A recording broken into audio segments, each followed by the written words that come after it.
financial freedom.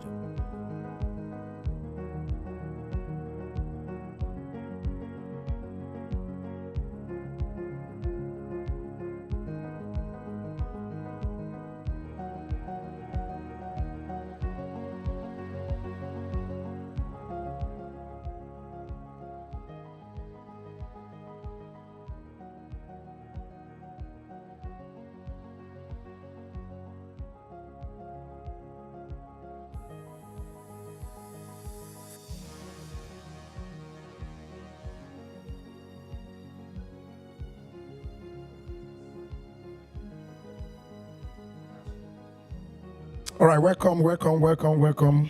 Good to be on your screen right now. Today we are going to have uncensored conversation, uncensored gist with my guy. I would like him to introduce himself, the person of Barrister Michael, my friend, my guy. Uncensored gist. Today, go shake table.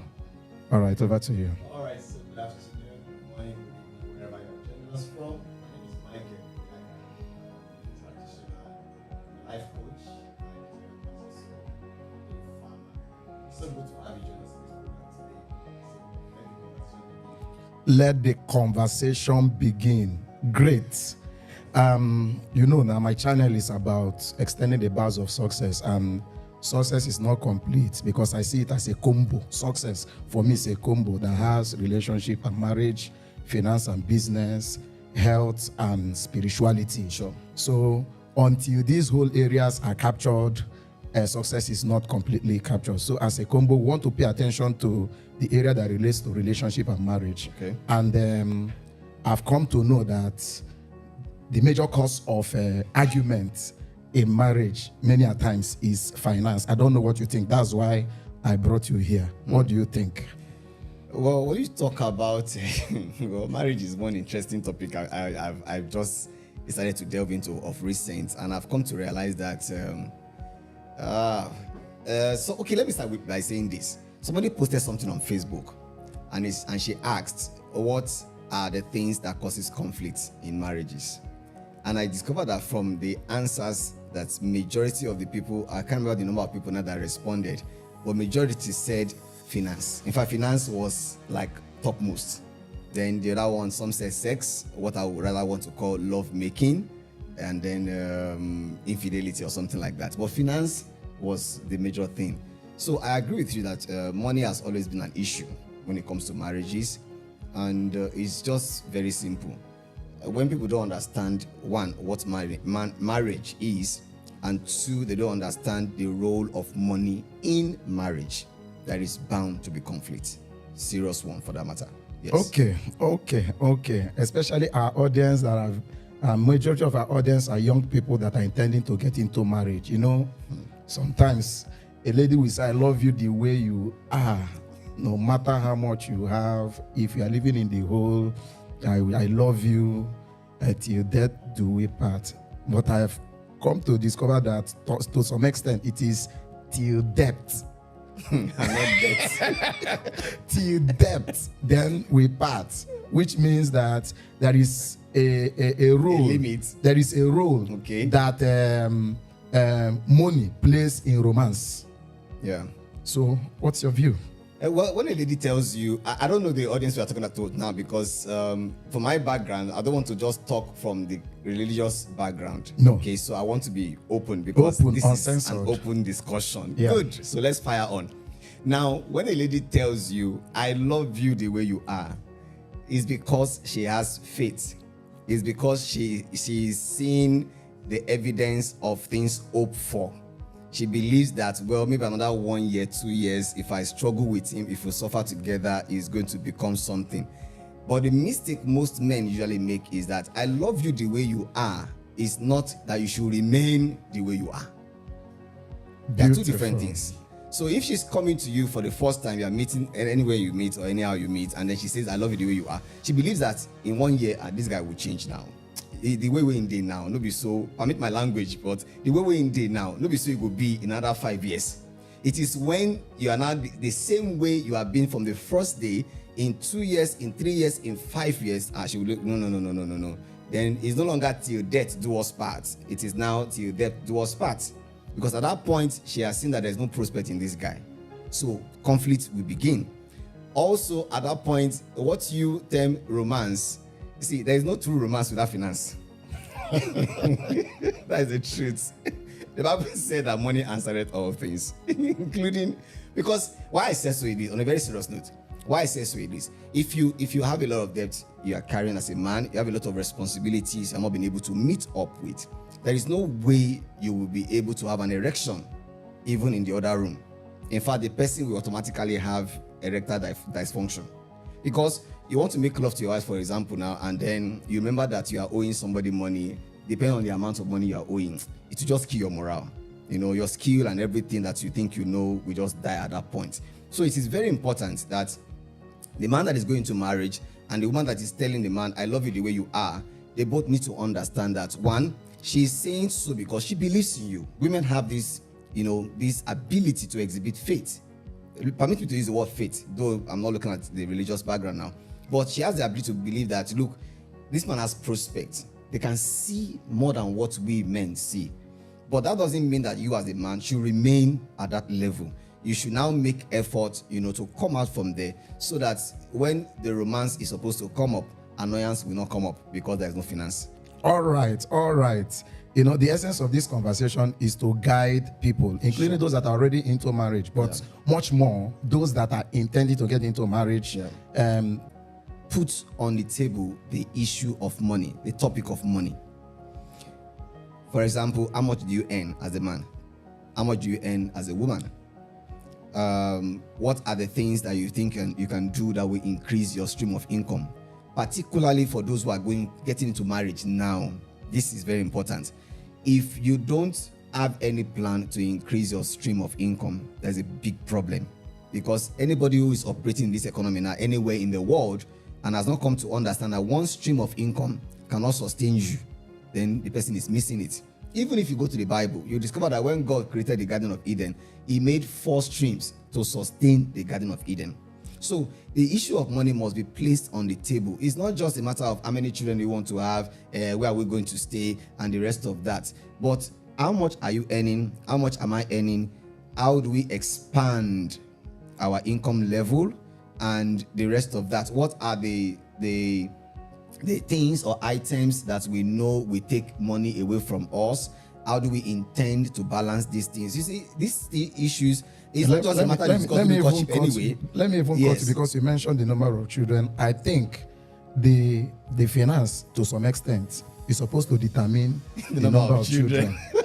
Not the number of children determining the finance, because a lot of people don't put all of these things into consideration when they want to. They say the Lord giveth. You understand?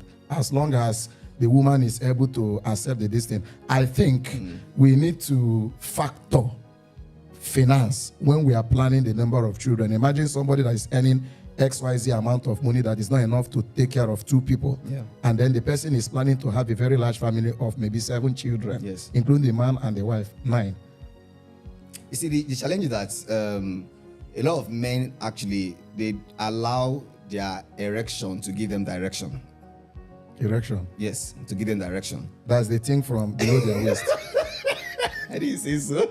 No, now that is, they leave their brain, and then instead of their brain to be up, it is now below their waist. Different, yes. Okay. Yes, where the brain is different. Because in fact, let me put it this way. It may sound very funny, but I read a post on Facebook some days ago, and somebody said that even the God that made the whole world has only one child. Okay. Jesus Christ. But you that don't have a plot of land, you have 7 children. So it makes it very baffling when you see people who are not wealthy having children, you know, just like that. Even those who are wealthy or well-to-do, they still understand the place of finance when it comes to children or childbearing. Why? Because they want to give the best education, the best life to their children. So it's not just a matter of the Lord giveth and the Lord, giveth, not taketh now, but the Lord giveth. But then you should also know that the same Lord who giveth told us that wisdom is profitable to direct. So in as much as the Lord giveth, you can say, Lord, the one you have given is okay. Let me stop here. Let me proceed from there. I think there's something I've observed. people that are financially okay tend to have fewer children these days. Yes. Than those that are financially broke. Yes. What do you think is It's because those responsible? who are financially okay have a lot of things that they are doing. They are very productive.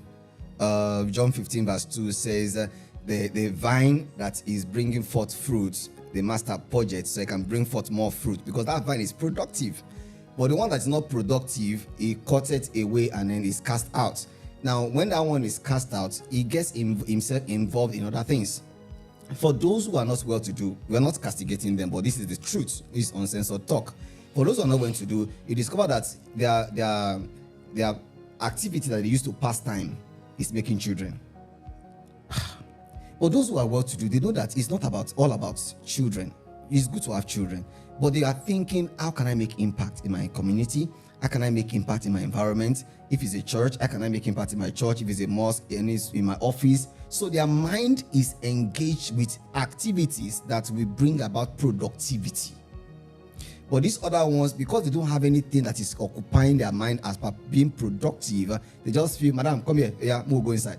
Next tomorrow, madam, come here, we'll go inside. It's not like that. But sometimes, sorry, I had to cut you. Sometimes, I think some women, they are responsible in a way. Okay. There's a particular story, a true life story. The lady has a husband that is really trying to keep the family in a very good shape. Yeah. And then because of those activities, the husband is not always available and stuff like that. While there's another lady that also has her husband, but the husband is always available, not because he wants to be available, but because he's not really busy. And then this other lady now is like, you don't love me. You know, the interpretation of love for women is different from interpretation of love for men. So as long as the man is always around me, which many a times used to mislead ladies. Sure. Because I've come to know that, permit me, I may be wrong, a man that is too caring may not be a serious man. That is too caring. The sense of too caring, I mean, you are always available. 247. You are always too caring. Yeah. Is the man that is not really busy. Yeah.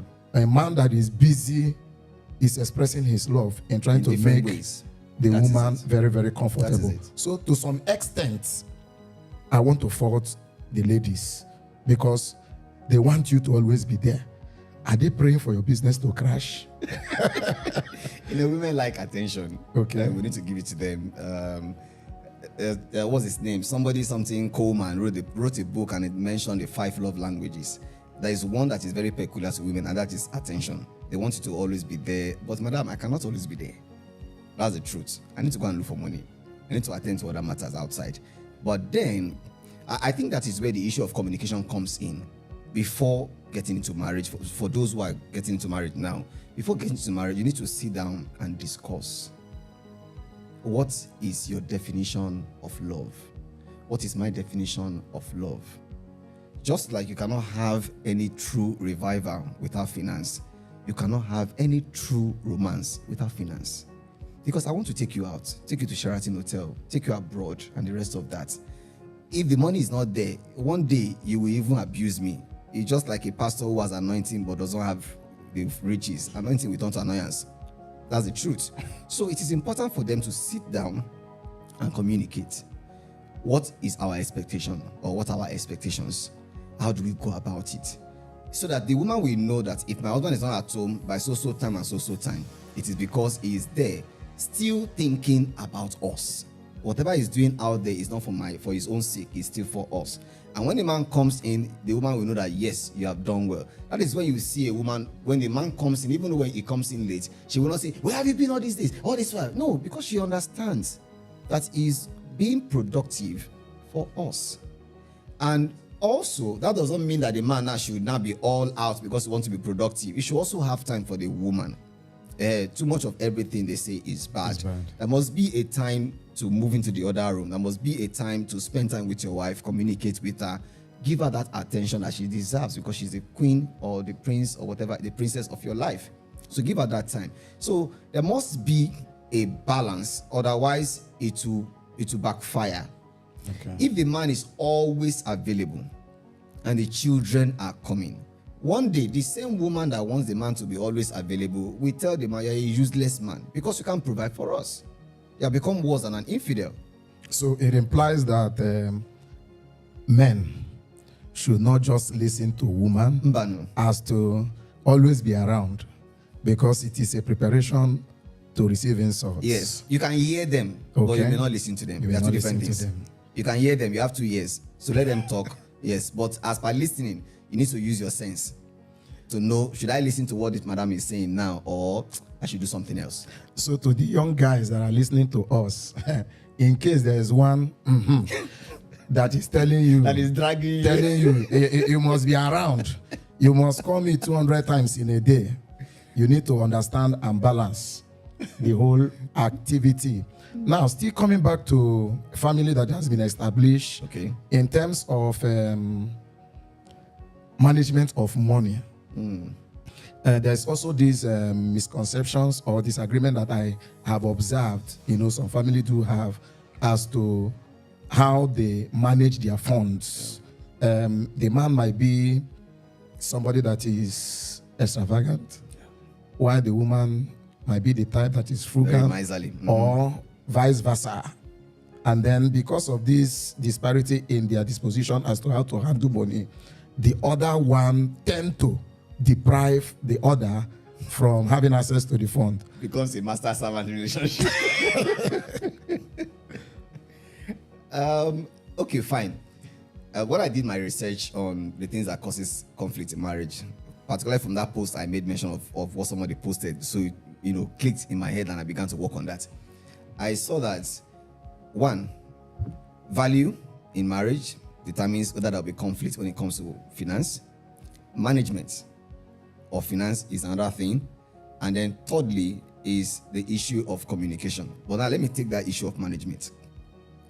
When you are talking at the point of courtship or at any point in marriage, either for those who are established already or those who are just coming in, you need to know who among us can manage this finance very well.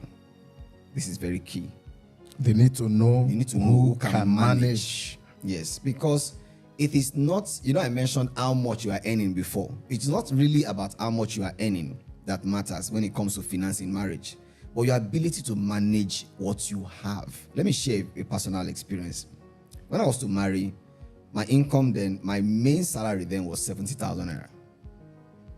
But from other, German, do some other jobs here and there, I was short of like another 80K every month. So it was around 150. I had to place this on the table. And I asked my wife, how much are you earning? She was working there, where she was working with the government. How much are you earning? We put it together. And everything together was about 200 to 50. So the question is, who can manage this money? I know me, I cannot manage it. It's not because I'm so extravagant. It's not because I'm a spendthrift. But I know that my wife was more frugal than myself. So the money was committed into her hand. Hold on. Okay. You declared how much you're making. Yes. She declared how much she's making. And we put it together. So now, make these people listen to it together. Some women, they find it difficult to let you know how much they are making. Too bad. Yeah. So it's also an advice that in terms of marital relationships, it is important both parties should know what they have so they can plan properly with what they have. Very well. All right. And then it's not about who is stronger, who is bigger. It's not a competition. Is it a game? No. It's not a game. It's not all. Champions League. Who wins the league? Okay. So you have to dialogue between yourself and your wife, knowing your strength and your weakness. That is it. And then allow your wife to do the role of management. Continue. Yes, so I had to give it to her to do that, and it was very easy and very good because with that, she knows when we need to buy things in the house. And me, I can just come now, as a pastor now, someone can just meet me in church. Pastor, I just put my hand in my pocket. Yeah, I have forgotten that there is no garri in the house. I've forgotten that there is no rice in the house. But that also brings us to the issue of before you also spend money, let your partner know. Okay. Don't say because I'm the one bringing the money. I can't tell her. Is it her money? Is my money? Okay, let's on this now. Is it any amount of money, or there is a certain range of money that I think it should be a certain range. It should be a certain range. You know why I asked that question? It should be a certain range. I can dash somebody maybe like 5K and 10K and the rest of that. But when you're not talking about maybe $1,000, $2,000, I should let my wife or know like that. £6 billion. Like £6 billion. I should let my wife know that. And I'm see I want to dash somebody this kind of money. That's one. Then thirdly is that it's also good for you to discuss with your wife so that she will know your financial strength.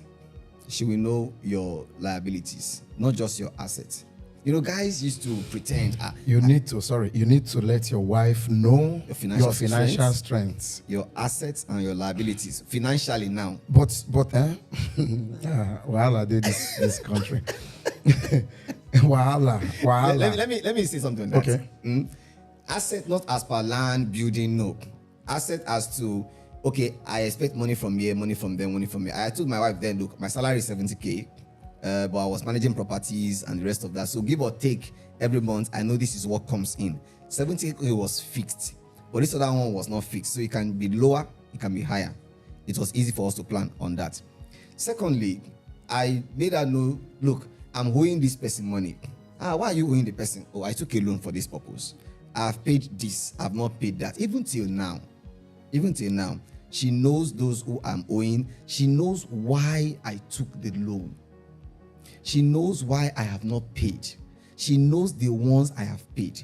You see, when you communicate with your partner or with your wife on these issues, women are very good at planning. Very, very good, because they are very cerebral. So it will help her to help you also to plan your life. Particularly like my kind of person who loves to dash people money anyhow. She will tell your guy, as a pastor now, the one you don't dash is okay. Can you slow down? Because you're not committing any sin. This person you are owing, how far? She asked me that question. I get a lot of loans here and there because of one or two business. You have to think as a businessman, as an entrepreneur, you must. So this person you are owing, how far? Have you paid? Oh yes, I've paid. Oh, how much? Oh, this is what I paid. And so you have to carry her along. It is all about communication. Communication. It helps. Okay, it helps. From your explanation, it implies that honesty is key. Disclosure. Yeah, is key. Yes. But the mistake some guys do, in a bit to impress a lady, you understand? They borrow Versace, borrow Bugatti, borrow just to impress. And then, some ladies will fall for that. Then the moment they get into the relationship or the marriage proper reality, they discover that reality has set in. Yes. Where is the Porsche? It's not there. It's not there. Where is this? It's not there. So I think that conflict will now start. Yes. Because you gave a false image of yourself. Now, in a situation where the woman discovers that, what is the limit of decision that she can take? It is not that she was deceived, as it were, before going to marriage. Too bad, because for women, it's always good you need to do what they call full disclosure. Okay. Again, personal experience. For like a month or two or so into my marriage, I didn't have a bed. I had foam, but I didn't have the frame. So the foam was on the ground. Until one day I got to the office and I was talking with a colleague of mine who happens to be a lady. We just gisting, and I just mentioned that my phone did ground. And she was like, are you serious? After marriage, Mike, you're a terrible human being. I was like, what is terrible there? My wife is not complaining. My wife is not complaining, not because she was okay with it, but she felt my husband will get money. Let's plan for now. Now, but let's assume that it was the other way around. I told her I have this bed made with gold and the rest of that. Waterfall. That if you sleep on it, you'll be in heaven. And then she now came in and saw that there was no bed. First, the trust that she had is gone.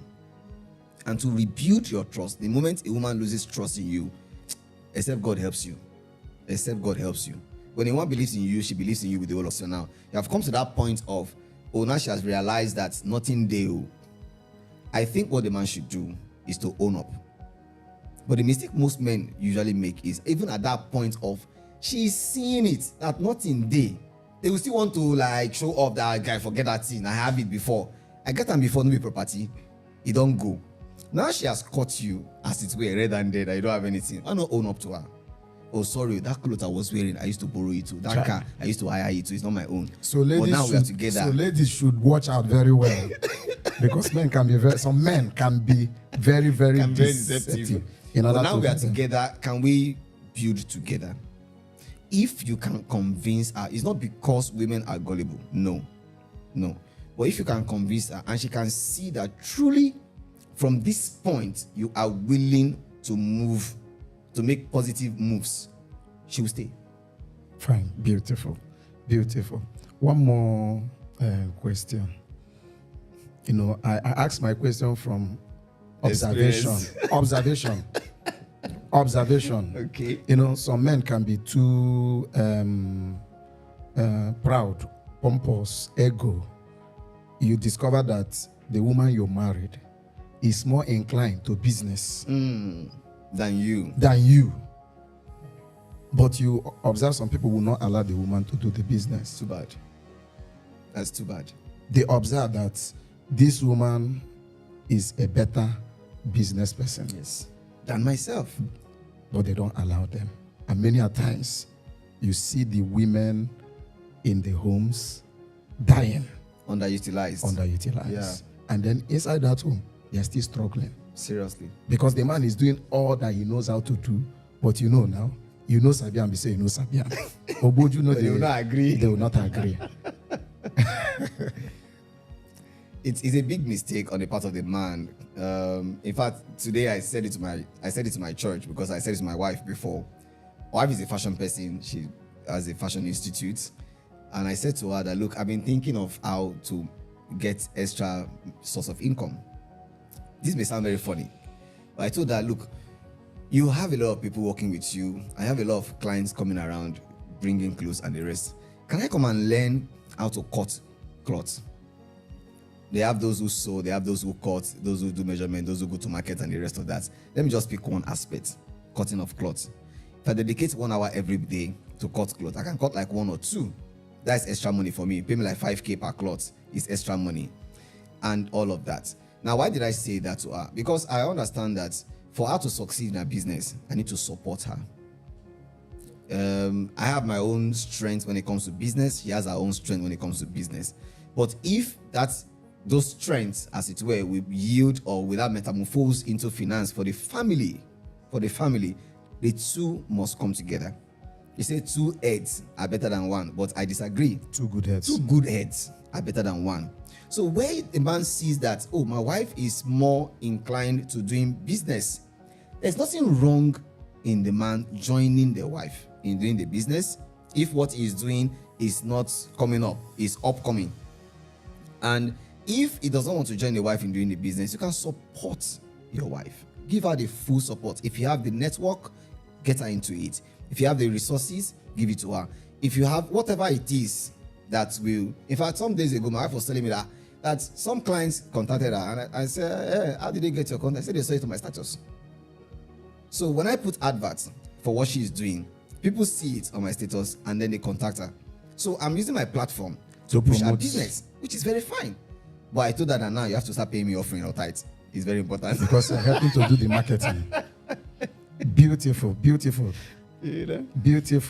Beautiful. Okay, let's check. I think if we have questions from our online viewers, so that we can attend to them. All right. We want to acknowledge. Okay. Samuel, all the way from Abia State. Wow. Salome from Lagos. Stella, Lagos. Thank you. Keep your questions coming.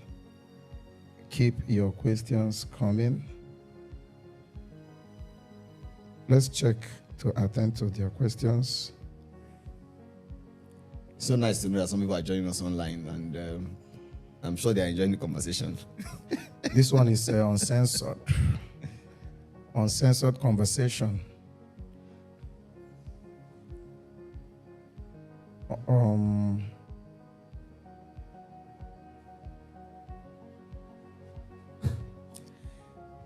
Okay, so while I was talking earlier, I mentioned the issue of communication in marriage. Okay. And I linked it to management of finance.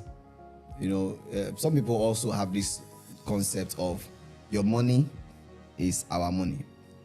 My money is my own money. No. When it comes to marriage, this is my opinion anyway. Some people may not agree with me. When it comes to marriage, that concept of your money as the man is our money, but my money as a woman is my money does not work. If you are being parochial when it comes to your finances, it will not help. One will chase 1,000, but you need two to chase 10,000. If the man is working and is bringing his money, and the woman also has the money to bring, fine. If the woman doesn't have any money to bring, it's not a crime. But it should not stay like that. It should be that it's just for a while, for a moment, or for a time being that she doesn't have money to bring. Now, she should do whatever it is that she can do, legitimate anyway, that can now bring in money to augment whatever it is that the man is bringing in. Okay, sorry, it depends. My definition of, and I have different concept for money. Yes. My definition of money is whatever that you do that improves the life of another person. Yeah.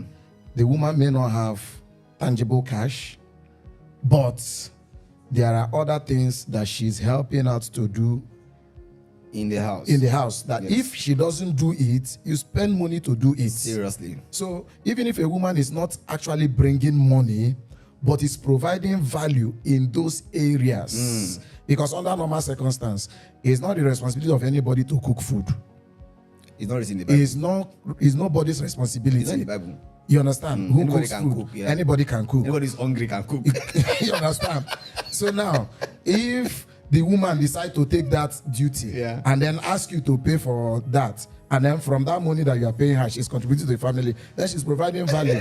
You understand? Because I know how much my 1 hour is worth. Sure. But if I can now invest my 1 hour in helping you to do something, for the fact that I didn't give you the cash. I've given you value. Yeah. You understand? So whether the woman is bringing cash into the finance or not, we should observe what they are doing. Sometimes sitting with the kids for 20 minutes. Jesus is Lord. Can take, you understand? Yes. Now, personal experience, I have a very supportive wife that she wants to help in almost everything that I am doing. And no one is telling her, calm down, madam. The one you do serve too much. Because I've evaluated what she's doing. Yeah. I've evaluated it. If we say we should switch role, yes, she's a co-director in our business. But for now, combining the stress of what you're doing with that we are doing in the office. I'm not saying if you don't have the platform we have, it's a different ball game. You understand? It's a different ball game. Yeah. Then if there is any business that she can run that is not far from home, it's fantastically, I would just agree. You understand me? Yeah. Yes, because we think of what can you do? Because I remember one of the days, considering the traffic and the office, I said, madam, imagine you leave the house and you want to report to the office. What time will you resume?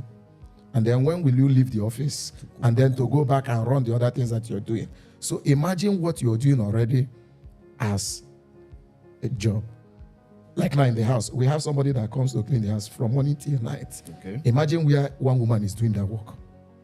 How much do you think the person should be paid? To cook, attend to the children, attend to you, because you are also heavy work to carry. Not you now, I mean men. I'm not gonna men generally. My sister, they try this guy. I know I'm a case already. I'm a case. You go so to you heaven. Can take You my make case heaven. So I agree perfectly with that. I was having a conversation with a friend yesterday, a personal friend of mine, and then we got to the point of saying, look, when it comes to marriage, it's not really all about money. It's about value. What value are you bringing to the table? or a situation where the value proposition is not balanced. The one bringing money is the one solving the problems, is the one attending to everything in the house, including the problem from the in-laws, is the one carrying everything. It will get to a point where it will become tired. Like, look, I'm okay with it. I can't continue with this. You know, the woman, some women, it applies to men too, but some women would think that, oh, because I'm beautiful, I have a backyard, I have a arsenal and Bakassi, and the rest of that is enough to sustain the marriage. I can tell you that will only sustain your marriage for like 6 months. Your beauty will sustain your marriage for 6 months, max 1 year. After 1 year, the man will begin to ask himself, look, we're having a conversation. What are you contributing to the conversation? What meaningful contribution are you making? From the way you are talking, can I pick light from the things you are saying? If there's a problem in the house, can I say wherever I am, maybe you travel abroad for a business trip or something, can you say, my wife is at home, she will handle it? That is value. So now, to the ladies, pay attention. No matter how beautiful you think you are, your beauty will not sustain you beyond 6 months. That man is even very, very magnanimous. 6 months.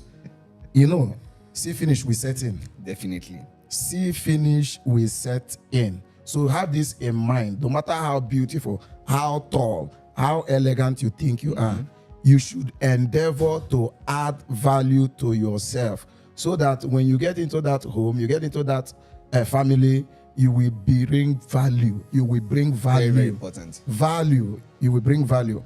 Value, it could be in terms of cash. It could be valuable ideas. Stuff like helping out in the homework of the children. Honestly, is even value. Honestly. But it's unfortunate some people don't even know how to on computer. I mean, some ladies this time. That's too bad. That's too bad. I've enjoyed value so much. I'm not promoting my wife, but if I can promote her, I can promote her. Don't worry. My sister. Well done. God for you. God is seeing you where you are. For you. You know, like this of homework now, for example, I'm coming back from the office so tired, so late in the night and the rest of that, and I'm thinking, how am I going to do the homework with the children? But you see, I don't bother myself all the time. Sometimes I do, because I know that my wife is at home. She will do it. She knows what to do. And she's a better artist than myself. So, because she does a lot of sketching of clothes and the rest. So when they imagine them bringing assignment, I should come and draw bed. Oh, wow, now. Draw bed now. So when I meet her mommy, she knows what to do. You know, so the issue of value is actually not just on the side of the women. The men also need to bring value. I was listening to Olumide Emmanuel some days ago, and he said that a man that has 6 packs should also have 6 figures. In his account. It's not about 6 packs. You should also have money to back up that 6 pack. Because if the only thing you are having to contribute is just your erection, okay, you know, rich. So you need to bring something more than that to the table for the woman to respect you, for the woman to agree to stay with you, and for her to be loyal to you. If you cannot meet this issue of value in a marriage, you should not be managing. So attention to those guys that spend more time in the gym than they spend in their library. Growing muscle. Growing muscle. Adding biceps. So this is a wake-up call to all the men and all the women. Finance plays a lot of role in our marriage. In fact, the society we have today is a product of marriage. And then most of the people you see that are dysfunctional today, they are product of dysfunctional homes. Seriously. Products of dysfunctional homes. I've had privilege of, counseling 1 or 2 people that were trying to get into marriage, and those that are also into marriage. And the feedback you get. And one of the things I don't fail to tell the people, it's like what I apply to myself. I take responsibility. In fact, I told my wife, and I tell everybody, that if anything happens to my marriage, hold me responsible. That is it. Don't hold my wife. Hold me responsible. Which means the responsibility is on me. Sure. I also expect the lady to do the same, but hold me responsible if it succeeds or if it fails. So I'll do everything within my power and outside my power to make sure it succeeds. The reason I took that responsibility is because we want a better society. Sure. And there cannot be a better society if you don't have a better home. And there cannot be a very good home if money is not involved. So we should endeavor to consider finance in our marriage. Don't just say, why are you talking about money, money, money, money? Woman, are you materialistic? Money is very, very important. Money is very, very important. If anybody tells you that I'm okay with pomo, for those who are watching from outside Nigeria, pomo is the leather, the skin of cow. If anybody tells you I'm okay with pomo, is a lie. It's because he doesn't have money. If he has money, he will eat chicken. So if any woman tells you I'm okay with the way you are, try to be higher. It's better. It's better. Be not deceived. I love you the way you are doesn't mean I love you to remain the way you are. You should at least strive to be better. You should have. It's important. Strive to be better. It's important, and together we make a better society. My guy, Alpha. How many years now into your marriage? By May this year, I'll be 11 years. 11 sweet years, honestly. You know, they say most marriages have challenge within the first 5 years, and the moment it hits 10 years, the rate at which the marriage can fail, the possibility reduces. Yes, I agree. You mentioned something earlier, and I picked it: the issue of taking responsibility. Okay. If my marriage works, I take responsibility. If it fails, I also take responsibility. Yes, the woman too should also take her own responsibility in her perspective. But for you as a man, taking that responsibility, you will come to understand that the onus is on me to make sure that this marriage works.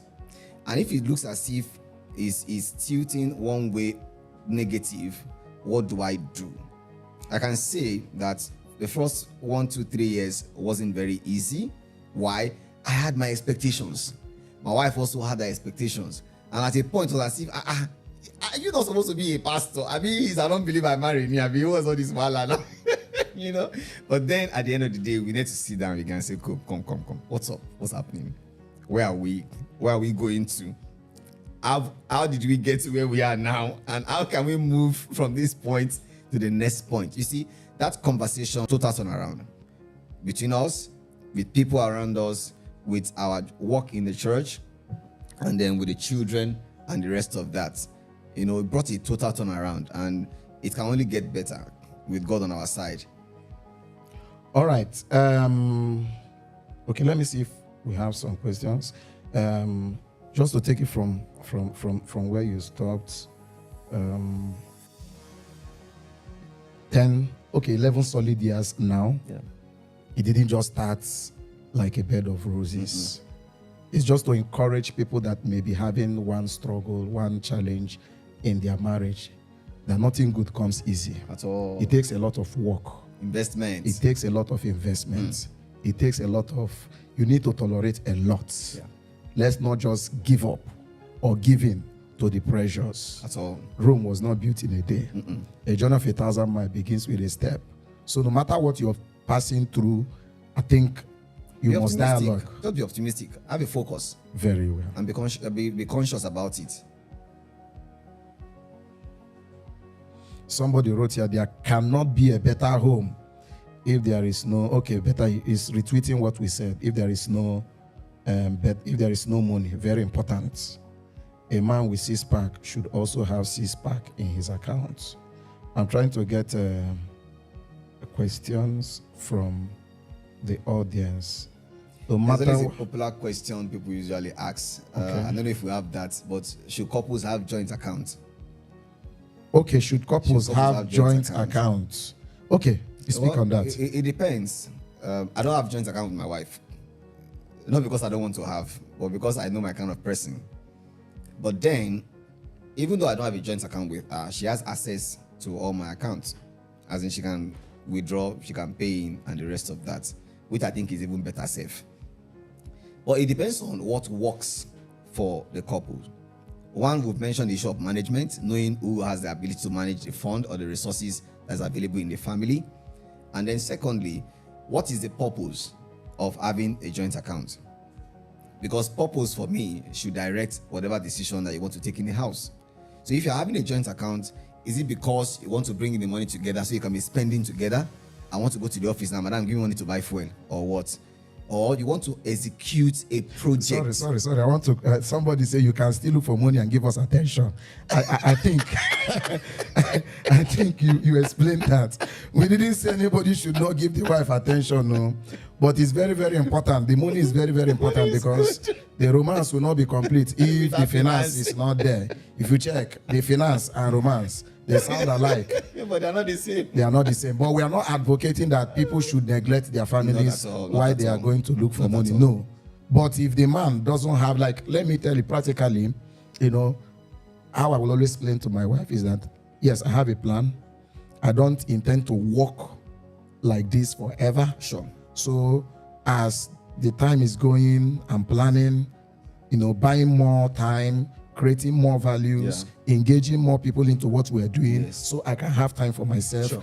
That we just need to build is the sacrifice that we are making, you know, now to enjoy later. I remember the other time, 2 months, I was away with my wife outside the country, you know, 2 straight months. Yeah. If we didn't, you know, a structure on ground. Yeah. If we didn't labor, if we didn't invest in what we're doing, we'll not have that time. So that is just what we are saying. Let it not be that it is habits, like some men. Instead of them to go back to their family after they have closed working, they go to beer parlor, go to watch Chelsea and Manchester and stuff like that. That is not what we're talking about. If somebody has focus, you're planning, this is the plan we have. Let's say from day one, you must have vision. In fact, if I'm talking with anybody that is planning to marry, I always ask, what is your vision? Very important. Are you getting into marriage because 𝐿𝐾𝐾 is now married or Franklin is now married? You know, you are old enough to marry. Or you're old enough to marry. It's not a big deal. And he's very, very, very, very happy. Had it been he did it earlier, I don't think he will be as happy as he is today. So the moment an individual has vision for everything you are doing, vision for marriage, why are you getting into marriage? How many kids do you want to have? Why should it be that number? You dialogue all that, and then this is how we think we are going to retire the kids. This is where, you know, stuff like that. When you have all of those things on ground, then you can begin to walk towards it. As you communicate with the lady, your wife, you know, that's it. All right. Barrister. Yes. Oyaga, my guy. You've written several books, right? Yes. Can you tell us briefly about your I've book? written about 11 to 12 books now. The first one happens to be about money for children, money catch them young. Okay. It's actually written for parents to read and then teach their children the principles in the book. I've written one on church administration. Somebody asked Judith Favor, what would you advise? Should couples have joint accounts? Okay, yeah, I was talking on that. That's a good one. I was talking on that. I said, one, you need to define why you want to have a joint account. Purpose. You need to live a purpose-driven life. So it's not because people say you should have joint account, so you must have joint account. No, it's not a rule that is cast in stone. So why do you want to have joint account? Is it because so that we'll be contributing money there, from there we'll be taking money to feed ourselves or to buy fuel for the family and the rest of that? Or want to execute a project? If it's to execute a project, then you can have a project account. But if it is just the normal daily runnings of the family, I don't think it's necessary to have a joint account. But like I said earlier, it's my own principle, my own opinion. Couples need to go with what works for them. What is working for me may not work for you. I don't have a joint account, yes, but my wife have access to my account, so it doesn't really make any difference who has the money in the account, but who knows how to manage it. All right, I have a question here. Somebody wrote, what if a man is jobless? Should he be talking about love in the first place or get a job? He should go and get a job. He should go and get a job. That one is not, I know, I'm not mixing words about it. He should go and get a job. So a man without a job should not be talking about, should not fall in love. In fact, he cannot fall in love. He will stumble. You know, He can't should not stumble into love.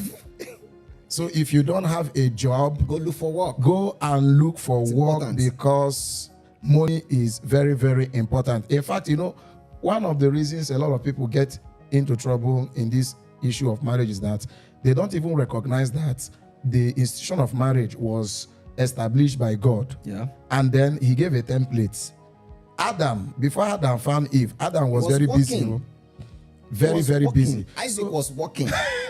So my advice to ladies is, if you are not sure of what the man is doing, don't give in. Even Jesus Christ, who didn't marry, he was also working. Fine. I must do the work of it that sent me while it is day. So now you that want to marry, if somebody who didn't marry was working, you that want to marry, you should work much more. So somebody asked this question, is Onyinye Ogechi, she asked. So we've given you answer. The person should go and get something to do.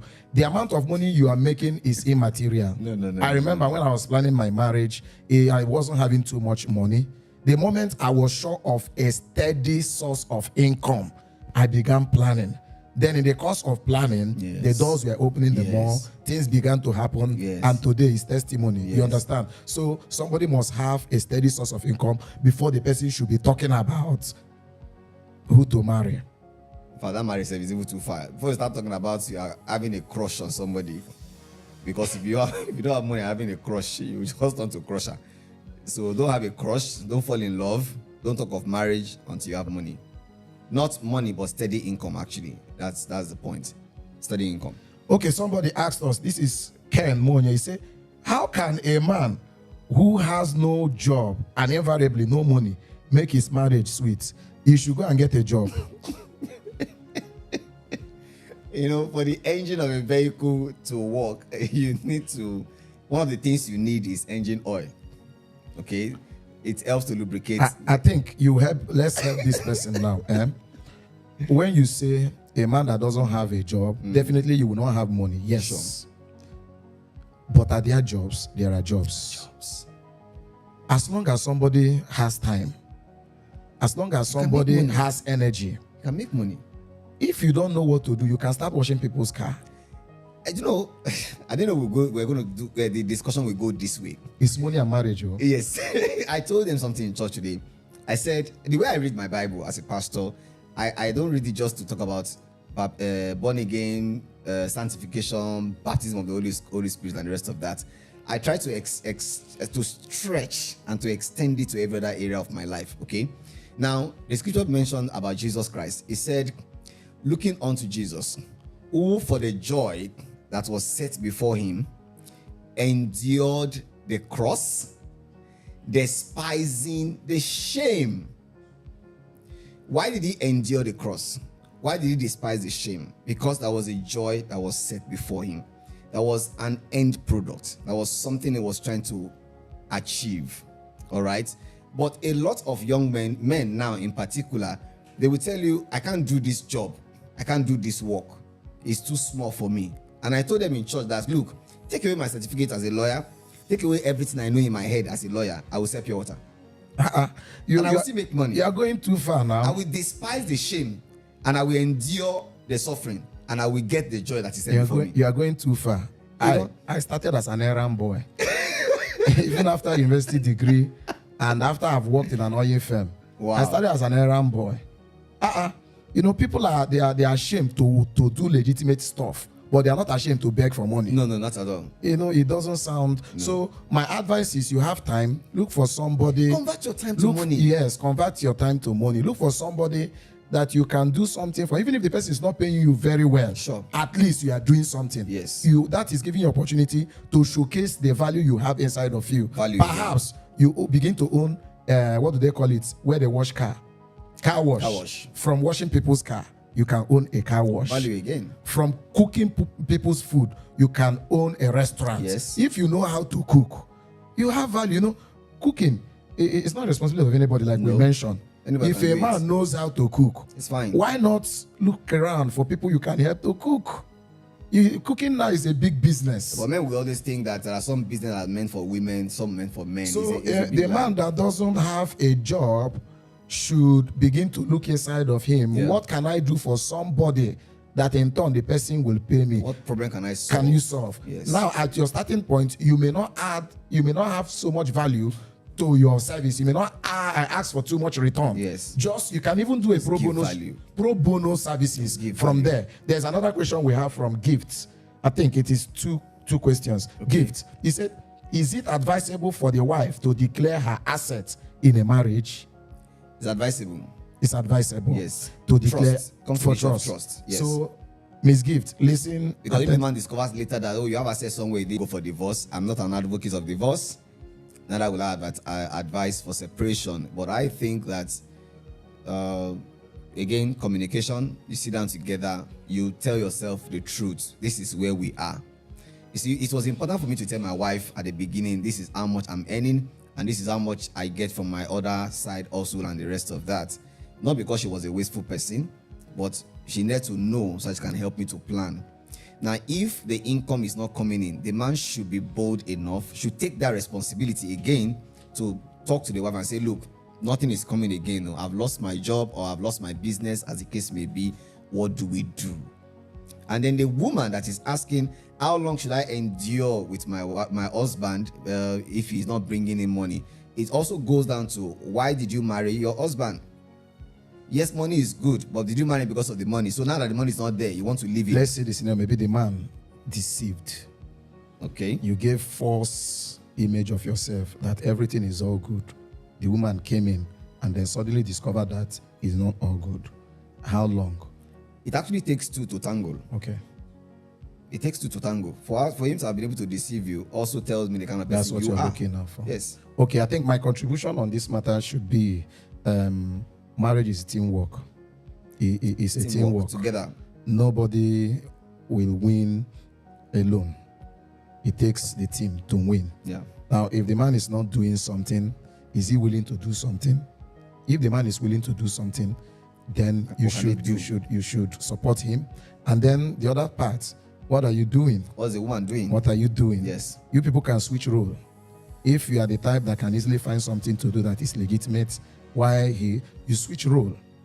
Value is value, irrespective of who is providing it. Yeah. So I'm not an advocate of divorce. In fact, one of the ways I choose my friends, if you're married and you're having, that's how I choose my friend. I expect you to fix it. So if the man is jobless or the man is not bringing enough money, is he willing?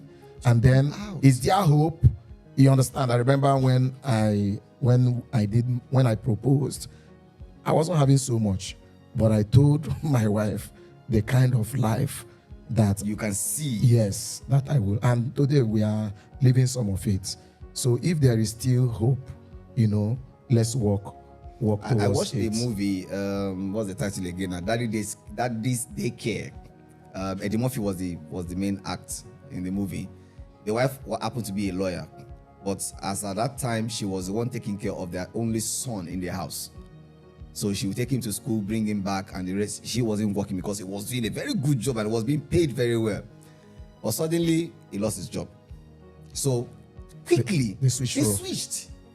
The wife went out, got a job, was taking care of the house, and then he was not taking the boy to school and to crèche and the rest of that. And one day, he was just there in the playground and saw how a lot of other parents bring their children to the playground, and they were just disturbing the whole community. And another person beside him said, oh, can you imagine? Nobody is taking care of these children. I wish we have a daycare that can take care of them. That was where the idea struck. So it is not sufficient for the man to say, look, I've lost my job, I've lost my business.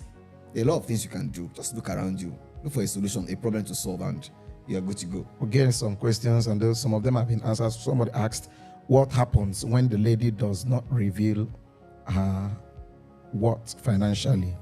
Trust. You lose trust. So it is good you declare. Also, how do we keep our finance separate as a couple? What are your recommendations? How do we keep our finance separate? Whether you keep your money together or you keep it separate, it's still your money. It's your money. It's still your money. It's the management It's the management that matters. Yes, you understand? Money belongs to two of you. There cannot be a need in the house and then you have money. You have money and you don't bring it. No. So it's management. Let me not go there. Somebody said, Judith Favor. He said, what do you have to say concerning some men that hide under the auspices of being called into ministry and becomes jobless, leaving their wives to their fate? I'm sure that person was targeting me because I'm called into ministry. I know you now. You are doing a lot of things now. But then I'm called into ministry, but at the same time, I came to realize that ministry also needs finance. Okay, and the level at which my wife's business is now, it cannot sustain the finance that is needed by the ministry. So what do? That is why I went into book writing. I still practice as a lawyer. I still go to court. I still do farming, all of that, just to make sure that the money keeps coming in. I'm not saying that if somebody is called into ministry, that a person should necessarily do what I am doing. But I believe strongly that when God gives a vision, He will also make a provision for it. So if there is no provision for the vision that you say you have, then you need to go back and ask the God who gave the vision, Sir, Alpha, is it you? Did you call me or did I call you? So we need to know who called who. But there shouldn't be any hiding under the auspices of I have a calling to now begin to exhibit laziness. The Bible from Genesis to Revelation does not support laziness in any way. If a man is diligent in all his ways, including in calling, he will stand before kings. He will not stand before men. That calling will sustain the family, and I mean it. It will sustain the family. It will bring the resources and the finances that the family needs. In fact, to portray your point, before somebody will be talking about, like what she's mentioning should be full-time. Yeah, should be full-time, because I know you're a pastor and a very busy one. I know you to be a pastor and a very busy one. You're into farming. You are into writing of books. You do a lot of training, both online, and then still you do your pastoral jobs, and then very, very efficiently. I think it is when people are not demanding more from themselves. Sure. Demanding more from themselves. They're not able to manage their self and their time appropriately. That's it. For example, you own a church location that doesn't have up to 200 people. Mm-hmm. What are you full-time for? Not up to 200. Maybe even if it's 200, what are you full? It's still not enough. It's not enough. But if you say you are running a ministry that you are catering for hundreds of thousands, that is a big responsibility. Yeah. You can now focus on them. You can focus on them. And the ministry can sustain you. Definitely. Yes. So an individual that is starting up ministry, you are young in ministry, the ministry has not really found its footing. They're young in age. Young in age. Do a lot of things. We know a lot of people, they are doing pastoral job, they are doing business, they are doing this and they are doing that. And because they are managing their time very well, their family is also enjoying them. So nobody should hide under the auspices of God called Apostle me. Paul in the Bible was a full-time minister, yet he was a tent maker. So what is it? All right. Okay, we want to go on 30 minutes, 30 seconds break, right? Let's just have a 30 seconds break. We'll be back to Rapkins break.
Welcome back. My guy. My guy, Barrister Mike. My guy. We have a lot of things in common. We do a lot of things together.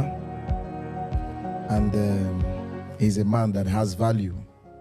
11 years in marriage is not beans. And we are still going to like 120 years old. Wow, So we are still together. Far, we are far. Hiya. Some people are envying you. You know, if you marry my kind of wife, I'm that kind of a person. And your wife is from I'm somewhere. not gonna be person. So wait first. I'm not gonna be person that should actually be doing full house husband. But my wife will tell you, okay, go and work. Go and work. All right, go and work. All right, we have a couple of questions still coming. You know, we cannot exhaust the question in one meeting, so there might be a need to revisit. Definitely. There might be a need. Marriage talk is always very interesting. Very interesting. But keep your questions coming. There might be a need for us to revisit this matter. We have a question here. He said, what are non-negotiable points young people in courtship must discuss about? Top 3 things. 1, finance. Number 1, finance. 2, vision. Number 2, vision. And then 3, family. Family Yes. is still vague. Okay. Family, when I say family now, you and your wife, Okay. the children, extended family members. To what extent will they be involved in your family? To what extent will you be involved in their matters? And the rest of that is very, very important. But finance, first of all. Okay. It's from Mr. Israel, latest landlord. He said the top 3 for me. Number 1 is finance. Number 2 is sex. Number 3 is kids. And then number 4, family. So I added the 4th number. Number 1, finance. Number 2, sex. Number 3, kids. Number 4, family, extended family. These are 4 top questions that you must trash. Don't shy about it. How many kids and why is important. And then remember that the money you are planning for your family should determine that conversation. Yeah. It's not because of the other guy is always wanting to go there. No. You understand? There's another question we have here from he said, in a situation where the wife desires to work in order to assist the man, but her husband keeps saying she shouldn't, she should be as a hard wife. What advice would you give to the woman? Usually, I don't agree with such men. Not because I need my wife's money as a man, because that is most likely the case. The man feels I can take care of you.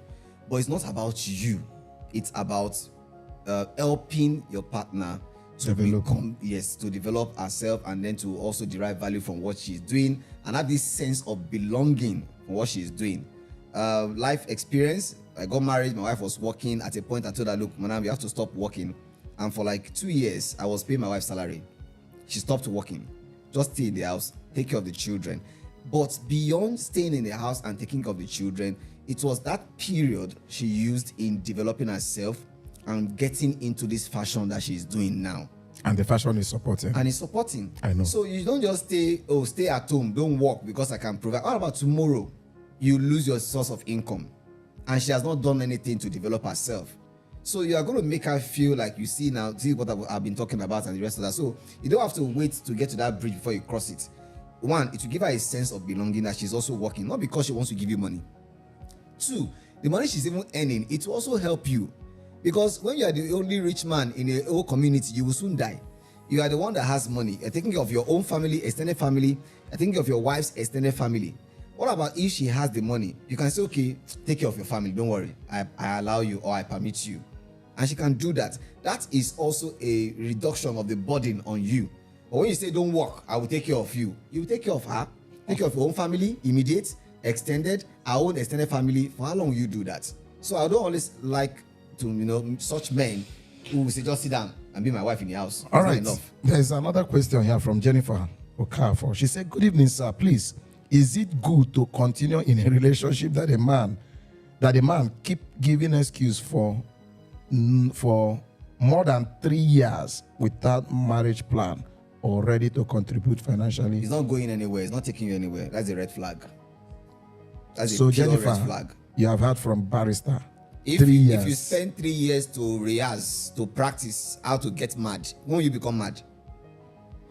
It's a very simple thing. It's not ready. It's not going anywhere. You see the handwriting on the wall. Many take off as sin. So move on. He said, okay, how can couples best manage household responsibilities when both parties work full time to earn a living? Beautiful. Time management. First, define your role. 2, how do you manage your time? Okay, I'm working, I'm still working, and I come home sometimes 7, 8, 9, sometimes as the case may be.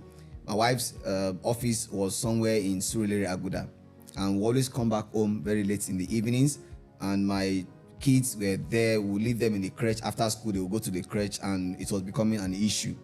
The crèche woman will tell you, but now come and carry your children. It was becoming very, embarrassing. So I said, okay, why not move your office closer to the house? Move it closer to your house so that you can easily walk to the school, pick them, take them home, attend to them, go back to your office, and the rest of that. It worked perfectly, very, very perfectly. So they need to define their roles and also learn to manage their time. And they can also use the money they are earning, because since the 2 of them are working, you can use the money you are earning to buy time. You can employ somebody to stay with them. You can bring in their granny. You can do a lot of things to make sure that you still do what you are doing and the home front does not suffer. I don't believe in making my home front suffer because my wife and I are working. I don't believe in that. There must be a balance. And if it's not workable, I think one person has to should step step down. Because if you make the whole money and the children are useless, What's the point? what's the point? What's the point? Family, the family is first. In fact, vision. Essence of the finance is to finance is for the vision. Yeah. So if the family has vision, and then that will guide every decision. Yeah. We guide, and then it is important to note: no 2 marriages are the same. No. You don't pattern your marriage after the order of another person. Because it's working for Mr. A doesn't mean that it will work for you. your own, no. So you need to find something that will suit you better. Yeah. Something that will suit you Very best. important. There's one controversial question here. I think that will be the last question that I'm going to take. Okay.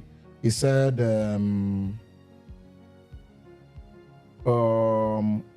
good evening, sir. Please, what are the characteristics one should see in a lady before putting her on the position of a wife to be? I think I'll take it together, both the man and the woman, Okay. not just a lady. All right. It's A lady, it must sound- have been a man that asked this question. And he's So about to marry, I think. he's searching. Like looking for- some guys. I used to ask some guys, what stage are you? Are you confused stage? Okay. When you have a lot of ladies on your DMs, those that are tall, those that are well shaped, Fair. and stuff like that, those that speaks very well, sometimes they could be confused. So they want to know, is it a lady that is well set? Is it a lady that is, some people like to have it bogus. You understand? So I don't know what bogus means. I know they know. They know. The people, So the culprits the know. people that ask this question, Okay, they know what they're saying. what they are talking. Okay, so let me take it like that. Uh-huh. But are you sure you don't know what I mean? I'm trying to know, but You that is a coordinator of young people. it's not clicking. Ah. I'm trying to know. You want to implicate me?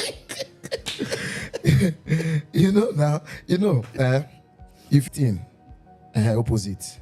Okay. They call it Asena and Bakasi, so Okay. in the Gen Z. Okay. Yeah. Okay, so what should you look out for in a man or a woman? A man that has direction, a man that has, again, not erection, but direction. A man that has vision, very, very important. If I talk with somebody for like 5-10 minutes, I will know where you are going to, because the scripture says that out of the abundance of the heart, the mouth speaketh.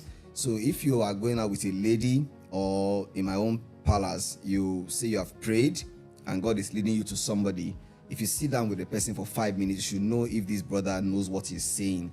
You don't marry by sentiment. I don't believe in that. Okay? So when you sit down with the brother, you should be able to say, okay, he's a man of vision. He's taking me somewhere. And if you're not too sure, nothing stops you from asking, what's the vision for yourself? What's the vision for your marriage? And then what's your vision for me? as your wife to be, assuming I'm going to marry you. So the vision is very, very important. 2, is a person productive, not busy? Because somebody can be engaged in movement or motion, rather motion without movement. Is everywhere doing everything, but is not getting Just anything busy. out of it.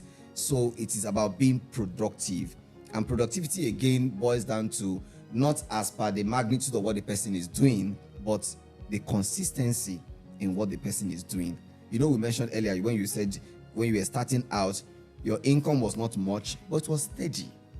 That's what matters. Yeah. Not the volume, but the fact that it is steady. And because it is steady, you can now plan based on that. So when the man does not have any vision, he just wants to marry because 1, is old enough to marry. 2, is looking for who to sleep with. I always tell people that if you need who to sleep with, you don't need to marry. Go to the hotel. The outlets are there. Okay? So it's not because you are old enough, you have 6 packs and the rest of that. That's not enough. So vision, productivity, and then ability to cultivate the other person. If I submit myself to you as a woman, can you cultivate me? If you submit yourself to me as a man, what value can I bring into you? I say it without any iota of whatever it is, that my wife taught me English when we got married. I used to speak English, sir. I thought I understood English until I married you. Now my wife tell me, say, bros, this English not correct too. And I began to argue with her. You check dictionary. I didn't even have dictionary. That was the bad thing. I didn't have dictionary because I know this thing. I won't come what's the meaning of that. Man, I'm your pastor, so I'm your husband. Come on, don't correct me. You say, wait first, calm down. Be coming down. Go and buy dictionary. It was when I got married, I bought dictionary. I've said it in my church several times. Got dictionary and then put it on the table. So when I blow my grammar, say, bros, go and check that you're speaking. And I will go back and check and discover that, oh, she's right too. Sometimes I don't tell her that she's right because she now say, I'm As right. a man. Before, I know it before. I didn't know how Men to hardly say it, admit you know. that. But it worked. So it is not just a one-way traffic of a thing. It's something that both parties must contribute. So 1, does he have vision? Why is he getting married? Is he productive? We said it earlier. Adam was busy before Eve came. Abraham was busy. Isaac was busy. Even Jesus Christ that didn't marry was busy. Now you that want to marry are not busy. I don't know. And you were busy. I was busy. I was somewhere working for my God. So that is for man. What about the woman? The same thing applies to the woman. Same thing applies to the woman. Any woman that is coming into marriage should define what value she brings to the table. It's very, very important. Oh, I'm fine. You are not getting married to me because you are doing me a favor. It's not a favor. Both of us are coming to this union, this institution called marriage. Become better. Yes. So what value are you bringing? And are you ready to be better tomorrow than you are today? If you are not, because some women get into marriage with the mind of, I'm okay the way I am, so don't even try to make me better. I'm just fine. That won't work. That won't work. I think we'll have a second episode to this conversation. It's interesting. Just to bring it to a close. I belong to a community where they developed a system, a counseling system. Is called committee, and the essence of that committee is to guide intending young people that wants to get into marriage, to guide them appropriately. And many a times you hear the younger ones complain that the system is somehow, not really helping them. But what I've perceived from our conversation right now, is that when they listen to the people's propositions, they don't find value, they don't see direction, they don't see vision in it. And at that point, they will tell you to go and pray again. Yeah. You understand? Yes. So to the young guys that feel as though the system is not wanting them to get married, It's holding them down. is not true. Is that they've not seen you capable of pursuing that venture. So it's just an advice for us to begin to change our mindset towards those people, because they really mean well. Sure. If I am opportune to be there, I will be drill. tougher. I will drill much more, because now when we don't find vision and they are not doing anything, my own might even be stiffer. You understand? So I think this is where we are going to draw the curtain for Perfect. today. Perfect. We want to Perfect. thank all our online audience, but keep the questions coming. We will come back to you to attend to those questions. Thank you very much. Thank you very much for having me. My friend. It's an honor to be In here. fact, don't worry. My sister, they do well. Enjoy yourself. Peace can out. see the Peace out. Peace evidence. out. Peace out. Peace out. Thank you very much.